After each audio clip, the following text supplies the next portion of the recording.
system on? It's always on. Okay, great. Thanks. Great question.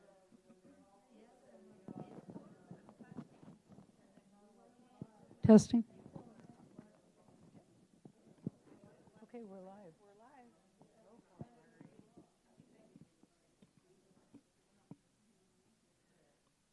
Hello, everyone.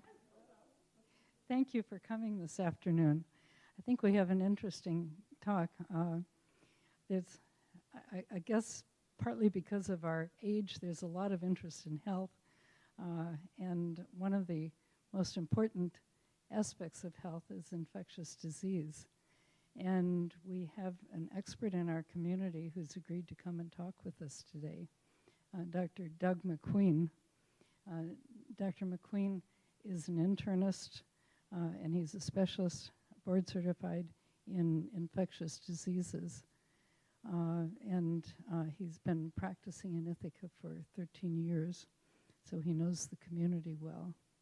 And he's going to talk to us about how to manage when we're in situations where we're exposed to some of the not so common infectious diseases.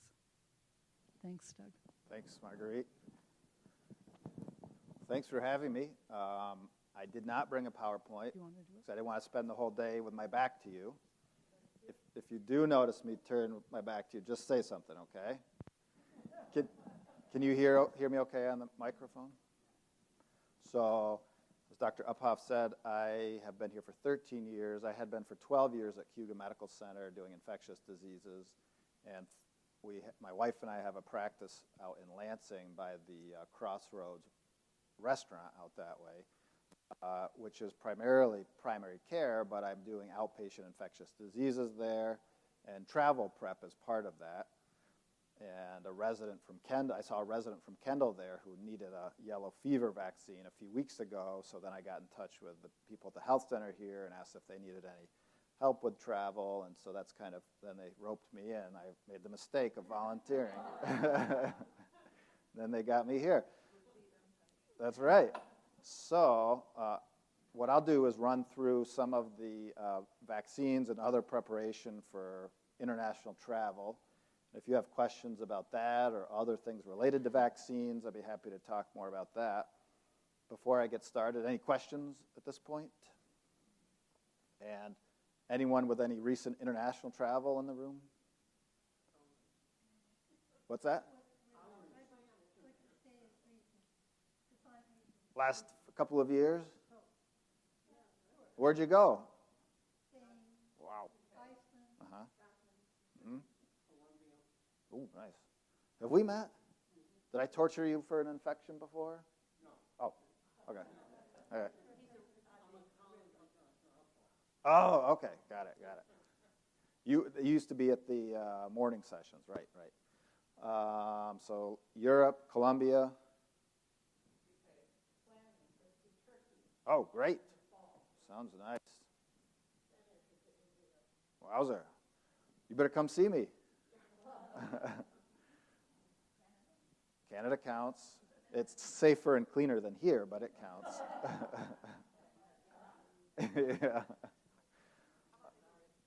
Italy, yep. Mm-hmm. Yeah, so for a lot of the travel to places that don't have the tropical heat and have advanced sanitation systems and similar or better standards than we have for water and sanitation and food preparation, this is less of an issue, the stuff I'm going to talk about. But if you're going to places where there may not be the same regulations around food preparation or any regulations, or if they are, they're not enforced, and you're in a tropical location where the ticks and mosquitoes carry more interesting infections, though we have our share here, it can become a little bit more important to think about the preparation for a trip like that. A thing a lot of people come to me for are vaccines, which I'm happy we'll get into in a second. But I thought I would start by talking about what I think is probably the more common complications of travel. Has anyone had traveler's diarrhea before? Yeah, it's not subtle.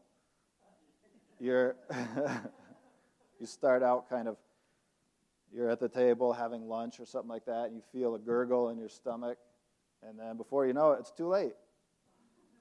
And then that goes on for 2 or 3 days of sometimes from both ends, but usually pretty impressive watery diarrhea. And there are a few things we can do to prevent that or decrease the risk of it, or if we have it, to decrease the severity of it. One of the things is avoiding how we approach what we're going to eat on these trips. Now, I have to acknowledge that I am not I can't speak to you on this as someone who follows these rules. And my wife will tell you that's the case. So we were on a trip to Peru last year. Our whole office went. We saw patients in Peru. It was a great experience. And at lunch, we were in. They brought us. We were in an abandoned church, and they brought us lunch. The kind of the hosts from the area, and in Peru, the big thing is ceviche, which is raw fish. And this was undoubtedly from the gas station or something like that. And so I felt like there was an anesthesiologist there from someplace else, and I felt like it would be rude to just leave it all there. So we were like, well, we got to eat this. And I don't know if that was what did it, but a day later, I sure paid for it.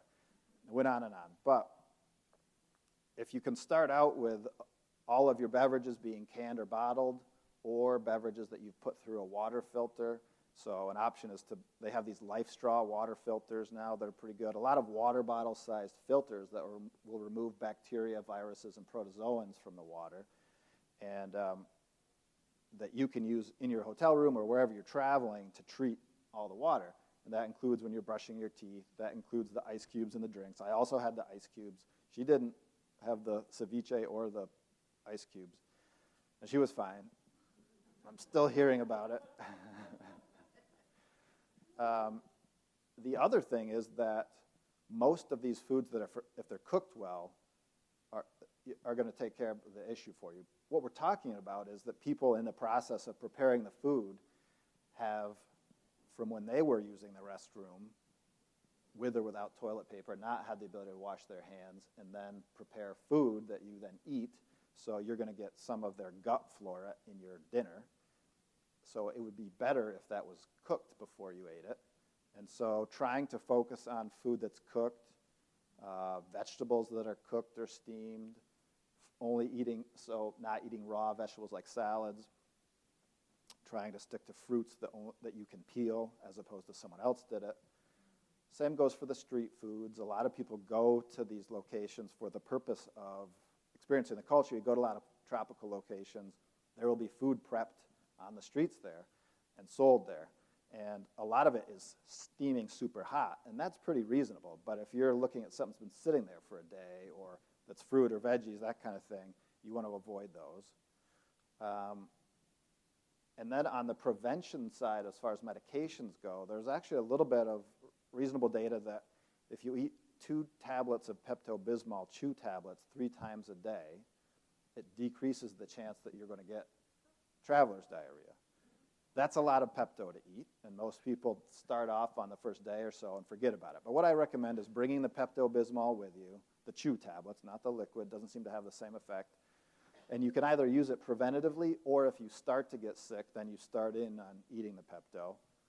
And along with that, I usually send people with an antibiotic that kills the usual bacteria that cause some of these gut infections. Some of them are viral, and the antibiotic's not going to work. You'll have no way of knowing the difference. Some of them are E. coli-based bacteria that can be pretty nasty, and so if you take an antibiotic, it decreases the length of how long you're feeling sick. In the past, it was an antibiotic called Cipro. In a lot of the world, the E. coli strains are resistant to Cipro, so now the most common or usual choice is azithromycin, which you may have heard of as a Z-Pak for various reasons. You may have taken that in the past. Any questions on the traveler's diarrhea side of things so far? So one thing to think about when you go on these trips is to talk with your doctor about getting an antibiotic prescription like that, or come see me. I'll send you an antibiotic prescription. We just make sure that someone's not allergic to the medicine or doesn't interact with your existing medicines. Once in a while, that azithromycin can interact with some heart medicine, so we keep an eye on that. But it's reasonable to bring some of that along. The other thing to bring, yep. Make a comment on street food. This comes from an experience. My husband did a lot of international traveling, and we were pretty comfortable in eating things off the street if they were hot. But it turns out that if you eat something that it has been coated with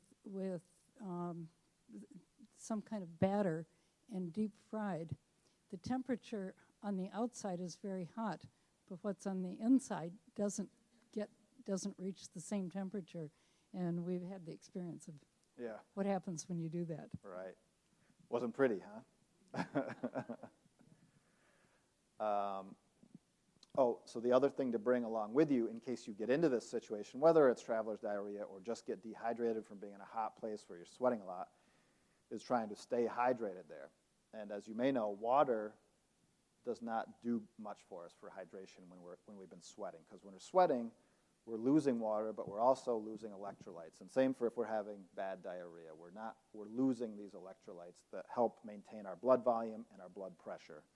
And so as you start to lose those things through diarrhea over and over, you start to get woozy and lightheaded. That's what lands many people in the hospital with an infection, is just the pure decrease in blood volume and blood pressure. Nothing to do with the infection as much. It may or may not have started that. So the idea is when you're in the hotel in one of these places, you need a way to try to maintain hydration to keep up for all that fluid and electrolytes you're losing through sweating and diarrhea. So what I usually recommend is to stock up on, in addition to your water filter that you can use to treat your own tap water, would be to bring these hydration packets you can get at the pharmacy or the grocery store. They are things like Gatorade or Liquid IV and all these others that are full of the salt, the sodium, and the potassium that you need to maintain your blood pressure and blood volume. In other words, simply chugging water isn't going to get you where you need to be. It's not going to help you keep from getting dehydrated. And that goes for the same thing if you're here and you have the flu, or if you're sick with other things. If you're really sick with an infection, keeping up with hydration in the form of electrolytes and water is the way to go. But that's the opposite of what we've all been taught our entire lives, which is water, water, water. And so it's not, I would say it's pretty common to see people drink enough water when they're sick. They really work at it to make their situation a lot worse. And that if they had been drinking something with something dissolved in it, here, when you're not worried about finding safe fluids, it could be chocolate milk, could be juice, could be chicken broth, lots of different options, just anything, or Gatorade itself, anything like that. Oh, just, okay, got it. So that's traveler's diarrhea.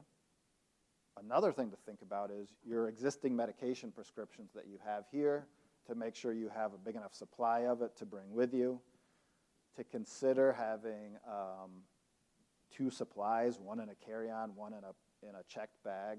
In the event that one of them gets lost, you would have a backup supply of it. And then remember, if you have to have refrigerated medications like insulin, you're going to need a plan for how you're going to get it while it's there, or have it frozen, or have it refrigerated on the trip. So you got to plan that ways ahead. The other basics of vaccination or of medication to think about are our usual run-of-the-mill vaccines. So checking to make sure that your tetanus shot is up to date. And the typical recommendation, usual recommendation, is to have, even if you had all the usual vaccines growing up, would be to have a one-time polio booster and a one-time measles, mumps, rubella booster, or MMR, for the reason that there's a bit more of that turning up in different locations, including the U.S., Canada. So that's something you get through probably you can get here, or through your physician, or a retail pharmacy. So all this stuff you can do ahead of time before you even get into the travel visit. Yep. Many of us here had measles as a child. Do you think we still need MMR? I would. Yeah, it does provide the vaccine immunity against mumps and rubella as well. Yeah. And some of that immune response may not be as brisk today as it was 10 or 15 or 20 years ago. So it's kind of reminding your immune system how to respond to these things that are more common. In the past, when there was herd immunity against measles, for example, and 95% of the population was immune, it really wasn't an issue.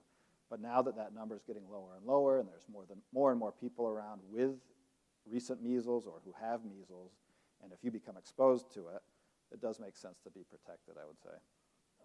Polio may be a little less relevant right now, but though there were outbreaks of polio in New York State in the last 2 or 3 years as well in unvaccinated communities, and in the Middle East, including Israel, in unvaccinated communities. So if you're going to be flying internationally, it's not crazy to make sure you have your polio and MMR booster as an adult.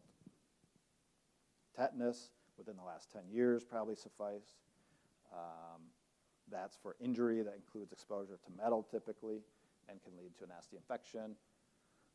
But if you get the shot ahead of time, your cut can become much more easily managed wherever you are, as opposed to having to get to some place where you can get a tetanus booster. Any question on the routine vaccines? What's with COVID these days? COVID, for most people over 65, it probably still makes sense to get a COVID booster. Thankfully, more and more people who have a coronavirus or COVID infection have a mild illness, partially because most of us have some level of immunity, either through infection or immunization, and because the virus is becoming a little less pathogenic. So for most of my patients, adult patients, I don't recommend a COVID booster anymore, but unless you have certain medical conditions or over age 65. So I think that makes sense. Get your flu shot, get your RSV shot in the fall. You can do all those 3 together this fall, for example, COVID or travel or not. How about herpes zoster? Well, for travel in particular, I would say it's not one that comes up, but reasonable to get over the age of 60 as well, to get the 2-shot series for shingles prevention, herpes zoster. Yep. We've got mics here, please. No, I was just going to ask you about hepatitis. So, right. So we're going to get to the travel vaccines directly, and we'll start with hepatitis. So there's the A, the B, the C, the D, and the E. All we care about right now are the A and the B, because that's what we can immunize against, and that's what we're talking about in some of these travel situations. A is hepatitis A and E, as they say, the vowel ones are foodborne, fecal to oral transmission. So that could be an issue in these settings with different levels of sanitation and food preparation. So there's a 2-shot hepatitis A series. If you get 1 vaccine today, you're covered for a year. If you get a second shot in 6 to 12 months, you're covered for life. Kids these days, who are born these days, receive this as part of their vaccination schedule. So a lot of the college students I see as travelers, we don't have to mess with a hepatitis A vaccine anymore. But one thing you can do is, if you're facing some travel, is try to get a look at your immunization record and see if you had ever had the series before. Some people have had it for travel. Once in a while for different work exposures, people will have had it.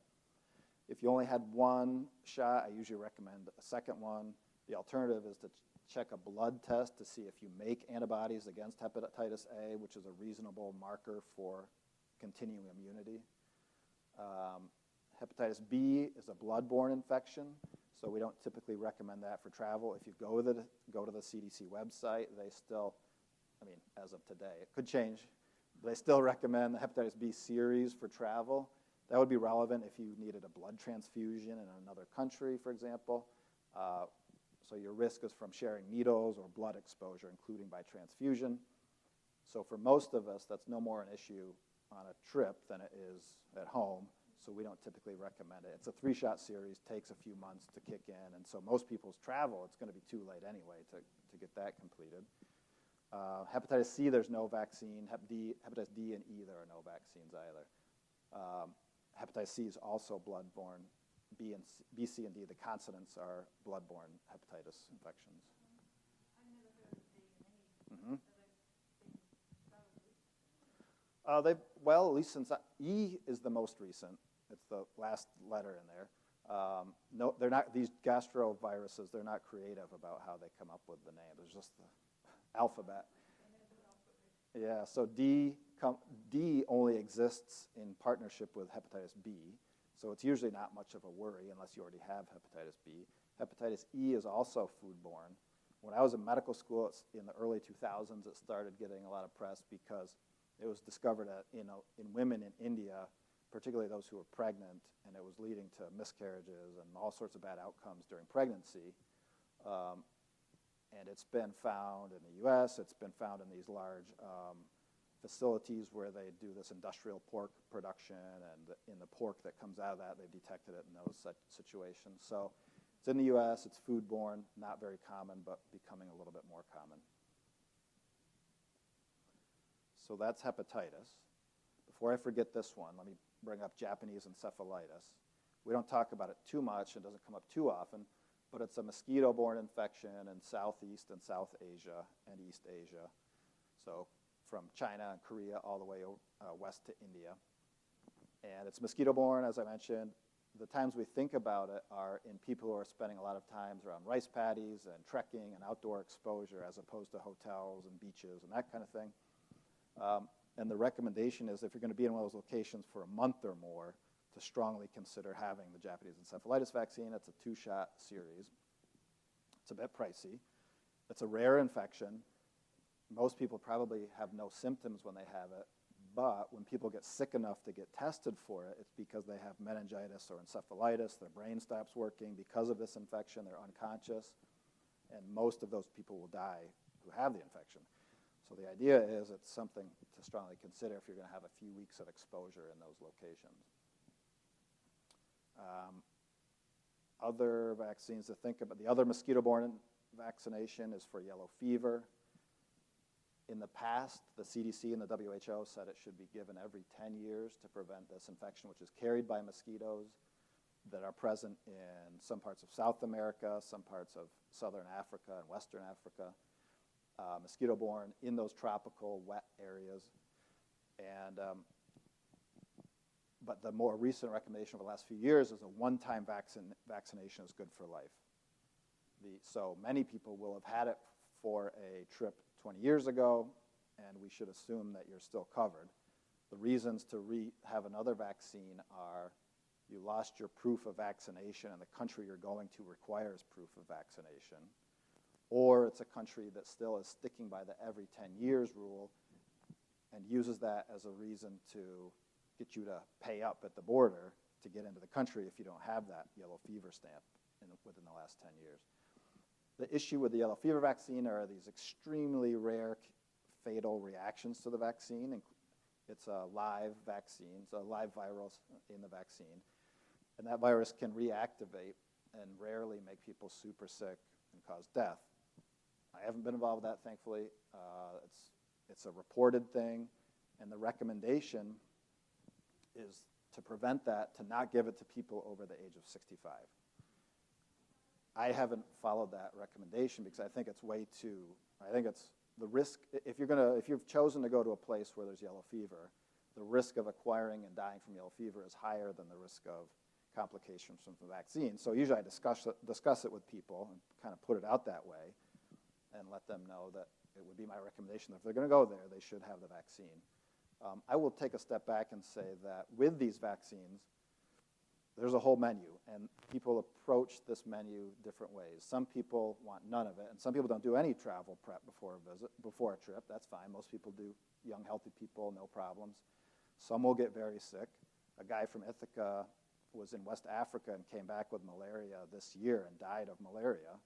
He didn't have the malaria prevention pills we'll talk about in a second. So it's usually fine until it's not. It can be hard to predict when it will be higher risk of infection. It's often staying with friends or relatives or living amongst the population as opposed to staying in resorts, et cetera.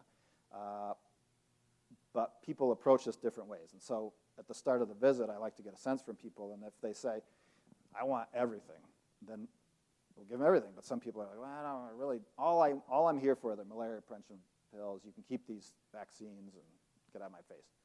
Fine. And so everyone's a little bit different, assessing their own risk. I try to help people assess some of that risk. So there's no definite answer on how to go about taking these whether or not you should have a vaccine. For yellow fever, it's required for entry into some countries, especially if you're coming from another country where there is yellow fever. So a lot of people do these trips from, they go to South Africa and some of the adjacent countries. Most areas of South Africa, you don't have to worry about yellow fever. But if you go from South Africa to one of these adjacent countries and then come back to South Africa, to fly out, they won't let you back in the country without the yellow fever vaccine and stamp, as we're talking about. So that there are a couple of times it's mandated.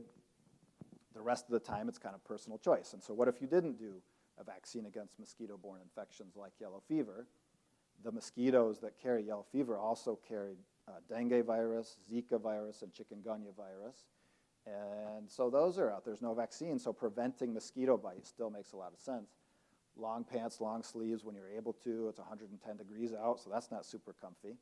And then you can get clothes that have permethrin cooked into them. There's a company called Insect Shield that sells those online, and LL Bean and a couple of others. And then DEET for your skin, or you can get permethrin bottles just to spray on your clothes. But paying attention to preventing those daytime mosquito bites is also important, whether you get the yellow fever vaccine or not. Anyone had any of these mosquito-borne illnesses from a trip? No? Right, so the nighttime biters are the malarious mosquitoes. Before we get to that, let me just ponder other vaccines we should talk about. Typhoid is the other big one. That's a salmonella bacterial infection carried by, or also spread through contamination during food prep or consuming beverages. There's some vaccine available in Southeast Asia, but it's not available for U.S. travelers. Unless you're there, it's a possibility to get it. Seems to be somewhat effective. It's meant for those who, the more frequently you acquire a dengue infection, the more likely you can get the hemorrhagic fever complication, which can be fatal. And so they want to prevent that complication in people in those countries. It may not prevent the initial infection or getting the kind of flu-like illness from dengue. So typhoid is available in an injection or a pill. The pill is the live salmonella bacteria. So we avoid that in people who are immunocompromised or over 65, because when it activates and triggers that immune response, it can make people feel sick for a few days of fevers and diarrhea. Yep. That actually was my next question. If you're immunocompromised, you're not supposed to take live vaccines. What do you do? So for typhoid, then you get the typhoid injection, which is there's no live, it's just components of the dead bacteria. So that's when you would come see me, or I don't know if there's typhoid vaccine here I think I was talking to Megan in the health center. She's sending in the pill prescription. I would move away from that if you're over age 65 and think about one of the injections. The injections are good for 3 years. The pill vaccine is good for 5 years. But as you said, we don't really like to give live vaccine to people as they get older or if they have other conditions that weaken the immune system. Let's see, Japanese encephalitis, hepatitis A, typhoid, rabies. If people are going to be doing a lot of trekking or camping outdoors for weeks on end, or if they're going to work in let's see, the woman in our office, her daughter is in college, and she just went to work in an animal sanctuary in Zambia. So we gave her the rabies series because she's going to intentionally come in contact with animals. For people who aren't intentionally going to be in contact with animals or who aren't camping for weeks on end, I had some guy who was there's some race where you drive across all of Asia and you camp out along the way, so he was doing that. And the entity that governed it required that they have the rabies vaccine. Otherwise, it's don't pet the stray dogs, don't feed the stray dogs, don't bring the stray dogs home, don't pet the monkeys, don't hold the monkeys. When we were in, what's that? Keep away from the vets. Yeah. When we were in Peru, our office was there, a couple other groups, and a physician's assistant program from Tennessee was there, like 6 or 8 students along with their preceptors. So we kind of all were working together. And at the end of the trip, our office was going one way, and they were going the other way. And my wife has heard this line before about don't feed the monkeys, don't pet the monkeys, don't hold the monkeys, any of these things for the purpose of not getting bit, including they have a herpes virus that can be spread and cause potentially fatal infection, plus or minus rabies in some locations, plus you don't want to get bit by a monkey. And so the PA students were going to Monkey Island. We were going to Machu Picchu. They were going to Monkey Island, which is the island that you go to hold the monkeys and take the pictures and all that stuff. I told them, don't do it. Or don't be the one, you go, but don't hold the monkeys. And so we have this WhatsApp texting thing for international texting, and we were on our way to Machu Picchu when the text started coming in about with the pictures of the monkey bites from the PA students and all this. And what should we do? Should we get flown out of here? I told you not to do it. But anyway, don't pet the monkeys. What else? Anything else on vaccines? Yep. In most places, it's not. I should mention that when you go to what's called the CDC Yellow Book, you can do that online. You can choose the country you're going to, and we'll say if there are outbreaks in any of those locations of various things, including cholera. There's an oral cholera vaccine. It's not available in the U.S. right now. Most places you're going to visit cholera won't be an issue, but it's still out there from time to time. What about plague? We lived in northern Peru where plague was endemic. Yeah. And I think we had vaccines for it. I don't think we have in the U.S. We had rabies and Yeah. Was it in the goats or they're always talking about the skins of a lot of those animals as how it gets brought to the U.S. And in the U.S. there's a case of plague last week. Somebody died in New Mexico or one of those places. Every once in a while. the hantavirus out there. That was in the news. It got the actor's wife a little while back. Hantavirus, rodent-borne infection. So don't be cleaning up the mouse droppings. It's supposed to be limited to the four corners in the Southwest, though. When I was an infectious disease fellow in Maine, an infectious disease doctor in Bangor, Maine, diagnosed a case of it from someone who never traveled from there. So it's either that it was a false positive and it wasn't true, or it's sporadically present in other locations. What about cruise ships? I'm thinking of norovirus. Don't do it. Don't go on the cruise ship. Yeah. Don't go on a cruise ship. Or wash your hands good. It's tough. That's a tough one. Yeah.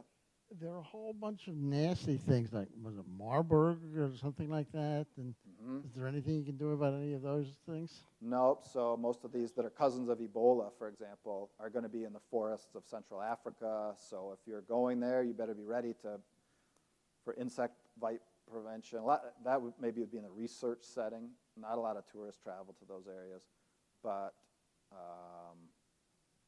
insect bite prevention, avoiding bites of animals. It's still not totally clear how those spread from the animal reservoir to humans. So no real good answer on that one.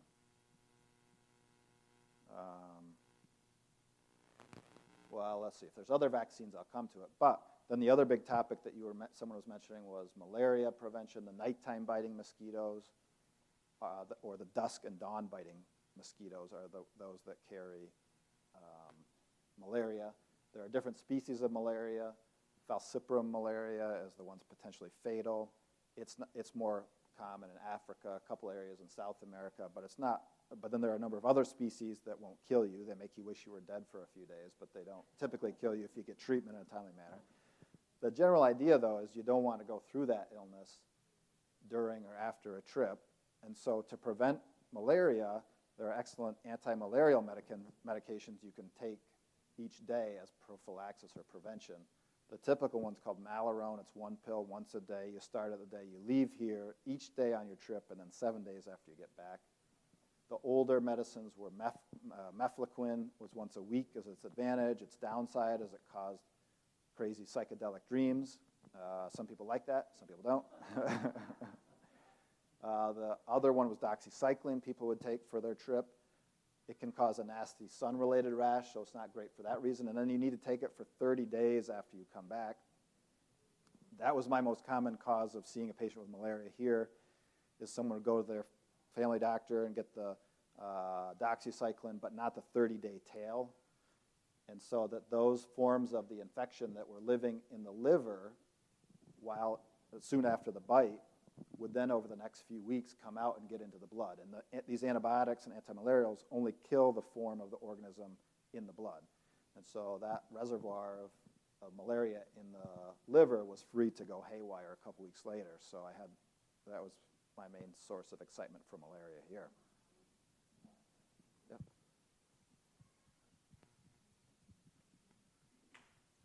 Are there other kind of parasites that we need to think about and that can be prevented? Sure. So a couple things to think about along with those malarious parasites.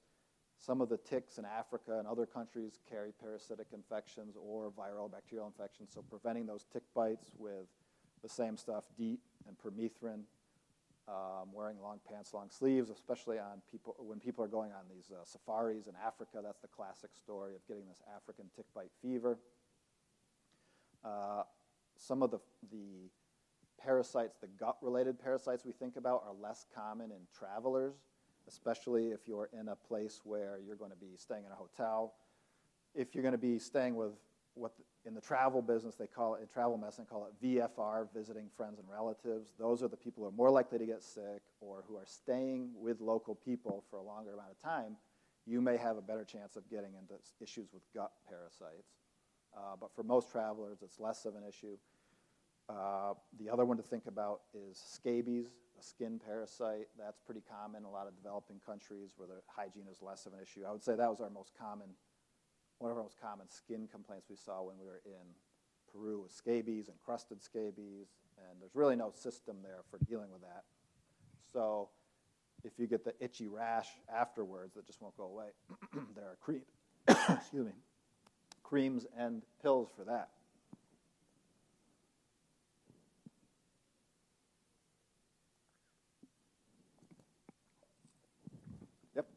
In some, I guess, shall I say, more civilized countries, there are medications that are over-the-counter that are not over-the-counter here. I remember years ago, decades ago, we were in Israel, and my wife had some nasty stomach issues. And we went to a farm. The guy took us to a pharmacy and bought over-the-counter medication. That was great. Yeah. Is there a lot of that stuff around, or should we not count on any of it? Most countries, their antibiotics are freely available, so that's why.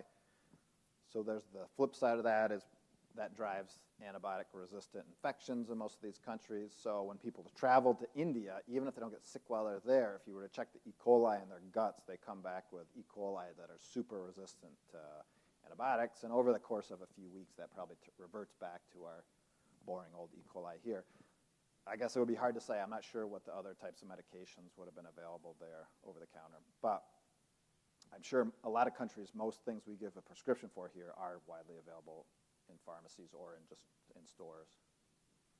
I would try to load up on your antidiarrheals. As far as antidiarrheals go, the Imodium, for example, we don't have people start taking that when they get traveler's diarrhea.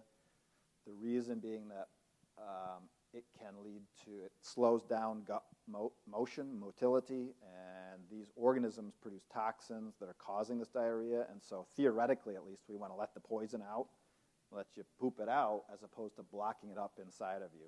So we usually ask people to hold off on the Imodium unless they're about to get on a 12-hour plane ride or bus ride or something like that, and try that Pepto instead. What else? Other questions?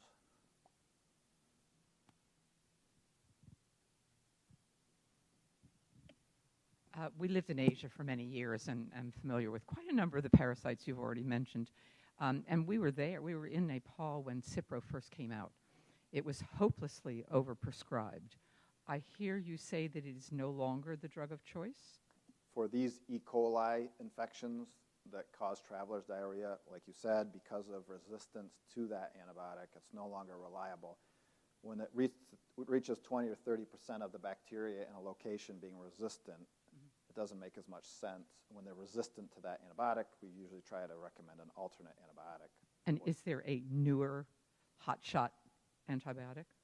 It's not newer or hot, but it's azithromycin. Yeah, so that's what we recommend people to take. Thankfully, it's still active against most of those organisms. Here, it's used as a potent antiviral medicine. Whenever someone gets a cough, that's probably a virus, their doctor gives them the Z-Pack. I've done it myself. Let's see, so vaccines, malaria prevention, back to the bed nets. So preventing the malaria infection with prophylactic medicines is important, but you still probably don't want to get bit up by mosquitoes regardless because it's unpleasant while you sleep.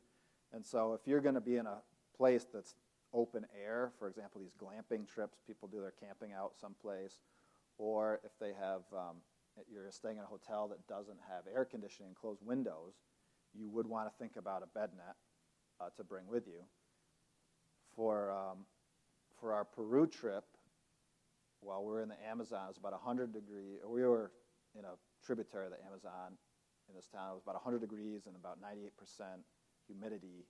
That was at night. The only time you would feel like you weren't sweating is like the second you stepped out of the shower, but 2 seconds later you were drenched again.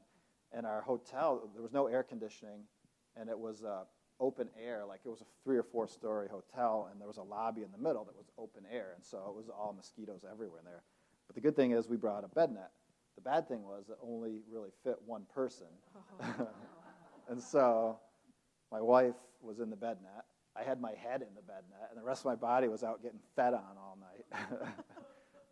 So anyway, you do want to think about those, just because you don't want all the mosquito bites to walk around with, for example.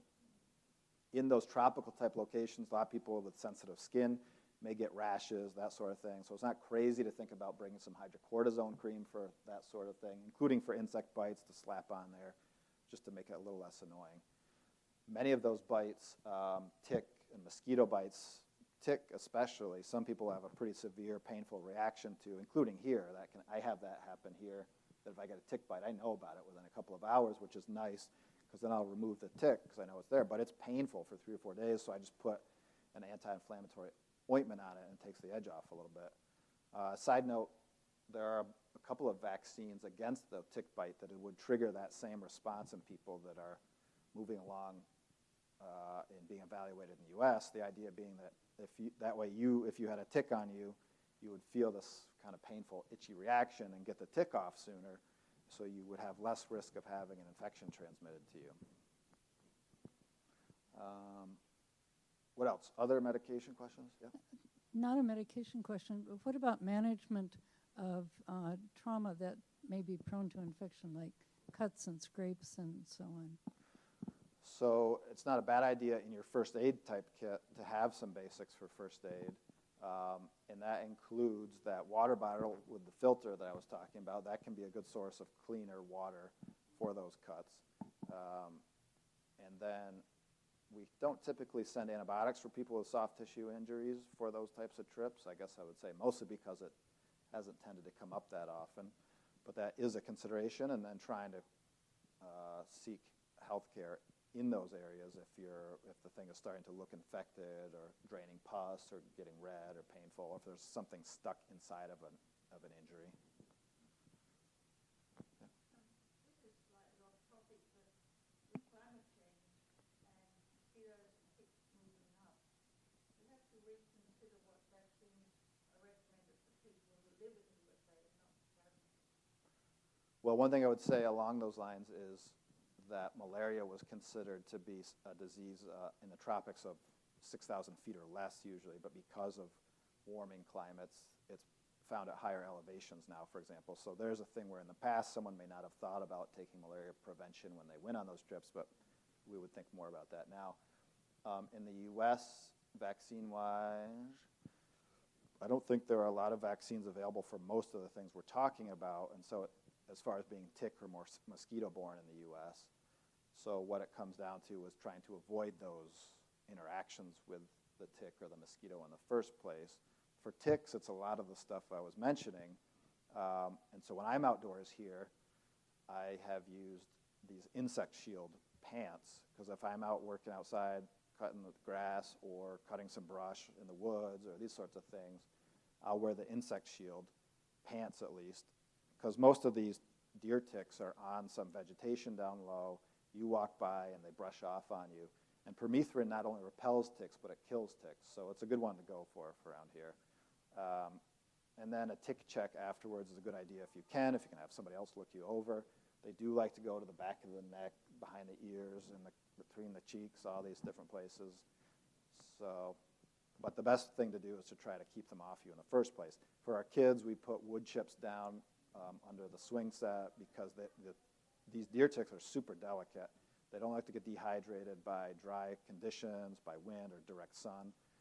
So a short lawn is not ideal for them, but even worse for them is wood chips or gravel. Then the other thing is around the house, keeping those honeysuckle trimmed back and those bushes that are super thick invasives that really make these dense networks. That's perfect for perfect deer tick habitat. So trying to keep that cut back a little bit from the place where people are present a lot. Yeah.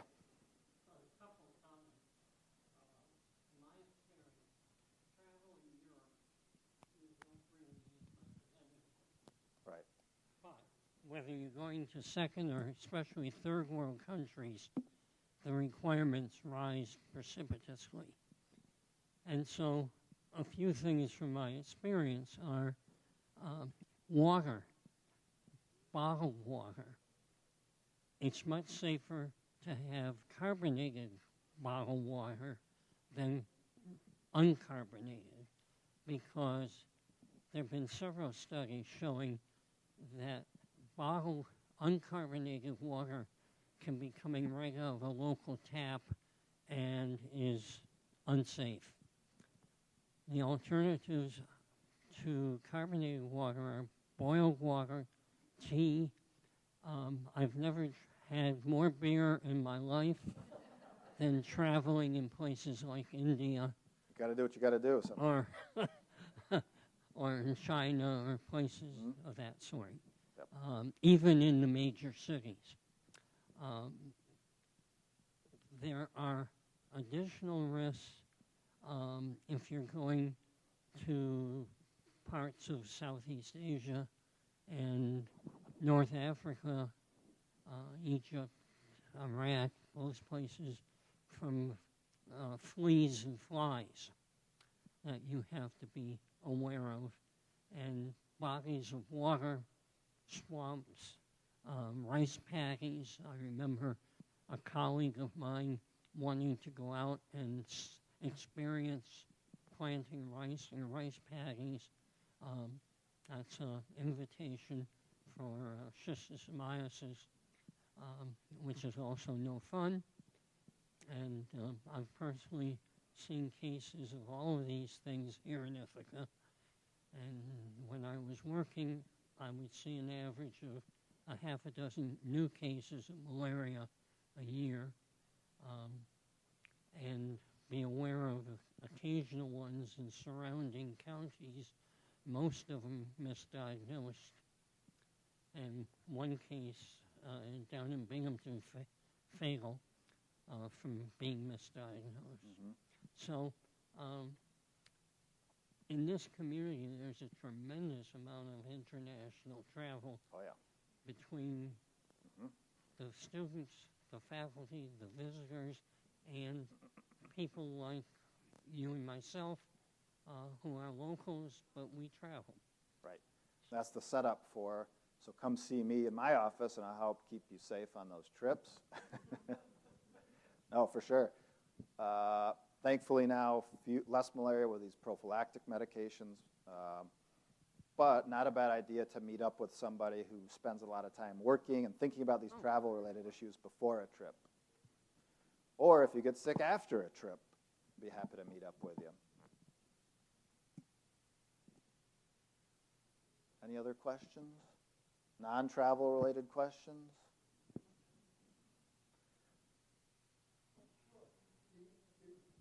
What do you know about any new COVID vaccine this fall?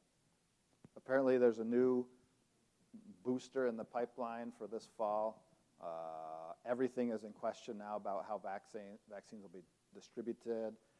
Theoretically, they'll still be available. They may not be recommended by the prior entities that used to recommend them because they've been taken out of the equation. I believe that more of the medical professional societies hopefully are stepping up to the plate on making those recommendations instead of the federal What I government. can say on that is the Academy of Pediatrics is going to continue to make recommendations on vaccines for pediatric patients. Yeah, so for adults, it's the American College of Physicians, the Infectious Disease Society. They're trying to hash out whether or not they can grow a spine and come out and be the voice for that for adults. It's not clear to me that that's necessarily going to happen, but it would seem like a natural fit.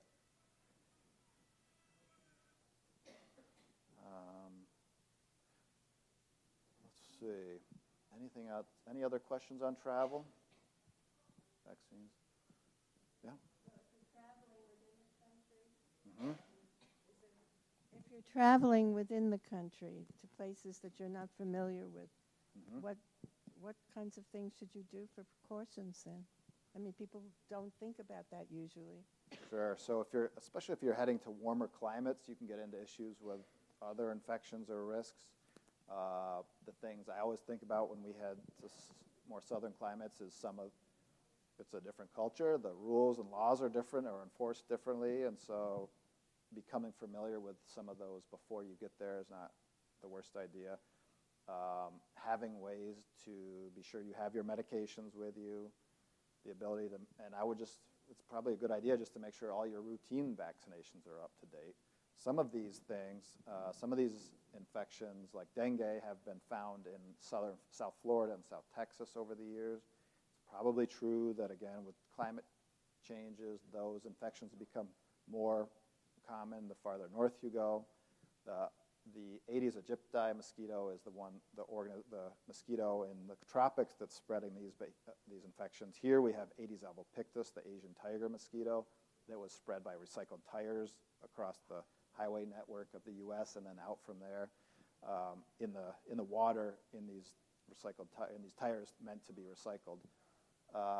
And so there are at least vectors here that could spread those. They're probably not as effective as that Aedes aegypti. Aedes aegypti may be here eventually too. So insect bite prevention is the other main part of that, preventing mosquito bites and then ticks, which are arachnids, preventing tick and mosquito bites. One of the things I would suggest for travel within this country, many of us have grandchildren, great-grandchildren who are school age, and school's going to be starting in the fall again, and those kids are all going to pick up the respiratory infections, and there is an RSV vaccine that can help to prevent that respiratory infection, and that's a serious infection in older adults. So making sure that your flu vaccine and your RSV vaccines are updated is appropriate. Right. What about pertussis? Yep, so it's worth having that. Can be part of the tetanus. They call it Tdap now, so that as an adult, yeah, so you could get that. Next time you have a tetanus, you can ask for the Tdap. That makes sense. There's a bit of pertussis. There has been pertussis in this area. Where I was in southern Maine, there were a lot of people who didn't vaccinate, and so there was a bit of pertussis there. I will say one change that they've detected there in those parts of southern Maine is that with the threat of the conservative part of government taking vaccines away, the liberal people who started the anti-vaccine movement are wanting to get vaccinated now. And so that the number of vaccinated kids in these schools in southern Maine is going up into the 90s for the first time in 25 years. I recently came in contact with somebody who, a few days later, tested positive for COVID. I used the old standard, totally isolated, not come in contact with anyone, took a test for 3 days, negative, took a test for 5 days, negative, and then I rejoined the community. Is that still the thing to do, or have they got sloppy about that? Yeah, it's not wrong to do that. I think that in a place here, for example, where there are a lot more people with more fragile immune systems or heart and lung disease, it makes makes some reasonable sense. The good things these days are that most of us have some amount of immunity. If we ever wanted it, we have had the ability to get it. Those who never wanted immunity, they don't want it, and that's their choice. So we're not going to worry about that as much. Well, I've had 6 vaccines. I think Yeah, right. And so, yeah. So the good news is it may not prevent you from getting infected, the vaccine you've had over the years. You may still get a mild cold-like illness from it, but you're not going to get as super sick or close to death like would have been the case years ago for the vast majority of people who've had any immunization. And that's because of immunity, and that's also because the strains of the virus are tending towards less pathogenic and less likely to kill people. Yeah. That's right. Yeah, right. Right. It was for a while there, but yeah. Well, thanks a lot for your time. And Thank you.